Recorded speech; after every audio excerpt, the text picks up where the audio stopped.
லிங்கம்னா என்ன அப்படின்னு ஒரு கேள்வி இருக்கு இல்லையா? அதுக்கு பல இடங்களில் பல அர்த்தங்கள் இருக்கு. பட் உண்மையாக அந்த சிவலிங்கம் அப்படிங்கிறது என்ன?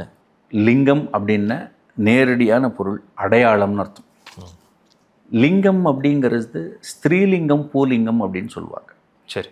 லிங்கம் என்பது ஆண் பெண் உன்னுடைய சேர்க்கையினுடைய ஒரு வடிவம் அப்படின்லாம் ஒரு கருத்து நிலவு. இதுக்கெல்லாம் விவேகானந்தர்லாம் கண்டிக்கிறார் ஒரு சில இடங்களில். இப்போ கோவிலில் போய் அது இருக்குது, அதெல்லாம் இல்லை, அது வந்து கிரியேஷன், ரீப்ரொடக்ஷன் அங்கே இருக்குது. ஆனால் அதை கொண்டு போய் ஏன்பா நீ அங்கே வச்சு நமஸ்காரம் பண்ணுற, அதுக்கு எதுக்கு பூஜை பண்ணுற?